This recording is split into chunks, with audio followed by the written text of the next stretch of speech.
बुद्धिमान भीम। एक बहुत खूबसूरत गांव था। उसका नाम ढोलकपुर था। उस गांव में एक नदी थी जो हमेशा बहती ही रहती थी। उस नदी के कारण गांव में हमेशा हरियाली ही रहती थी।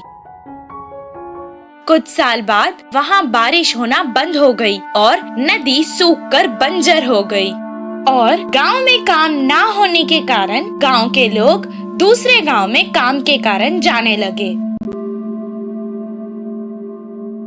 राजू और भीम दो आदमी एक ही गांव में काम के लिए गए। राजू बहुत अक्लमंद था और भीम जैसा उसका नाम वैसे ही वो बहुत शक्तिशाली था। वो आराम से कितना भी भार हो उठा सकता था। उस गांव में एक बहुत बड़ा लकड़ियों का व्यापारी रहा करता था। वो दोनों उसके पास काम मांगने गए। तब वो व्यापारी उनसे कहने लगा, जंगल जाकर लकड़ी काटनी पड़ेगी, क्या तुम दोनों से ये हो पाएगा? हाँ हो जाएगा।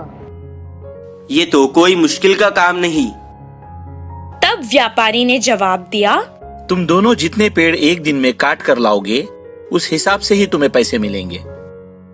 वो दोनों कुल्हाड़ी लेकर जंगल गए। पहले दिन होने के कारण वो दोनों बहुत उत्साहित थे और जोर जोर से पेड़ काटने लगे। भीम ज्यादा ताकतवर होने के कारण बहुत जल्द ही 10 पेड़ काट चुका था। राजू के लिए ये मुश्किल काम था, पर उसने भी कर दिखाया और 10 पेड़ काट डाले। दोनों का ये काम देखकर व्यापारी ने उन्हें शाबाशी दी और अच्छा खाना दिया। खाना खाने के बाद वो दोनों एक पेड़ के नीचे आराम से सो गए। दूसरे दिन उसी उत्साह से वो दोनों फिर से जंगल गए। राजू कल की तरह आज भी 10 पेड़ काट चुका था। भीम ने सिर्फ 8 पेड़ ही काटे थे।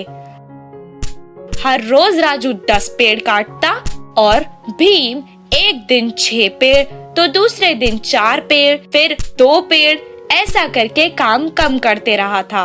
तब भीम खुद से कहने लगा, क्या हो गया है मुझे? क्या पेड़ काटने की वजह से मेरी ताकत कम हो गई है?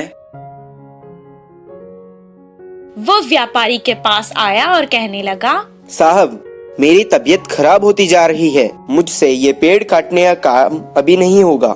मैं वापस चला जाता हूँ। अच्छा ठीक है, एक बार तुम्हारी कुल्हाड़ी तो दिखाओ। भीम जाकर कुल्हाड़ी लाया, उसे दे दी। व्यापारी ने उस कुल्हाड़ी को देखा। इतने दिन से तुम बस अपने बल का प्रयोग कर रहे थे और बुद्धि का नहीं।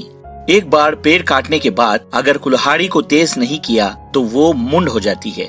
इसलिए हर बार कुल्हाड़ी को तेज करते रहना चाहिए। राम ने अपनी बुद्धि का इस्तेमाल किया और इसलिए वो इतनी कम मेहनत करके भी ज्यादा कमा रहा है। तुम इतनी छोटी बात नहीं समझ पाए। देखो भीम, हमें बल के साथ साथ अपनी बुद्धि का भी इस्तेमाल करना चाहिए। भीम को अपनी गलती समझ आ गई और वो अगले दिन अपनी कुल्हाड़ी को तेज करके अपने साथ जंगल ले गया।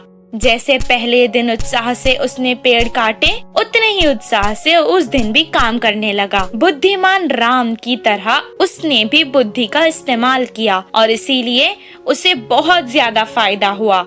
इस कहानी से हमें ये शिक्षा मिलती है कि हमें अपने बल के साथ साथ अपनी बुद्धि का भी इस्तेमाल करना चाहिए।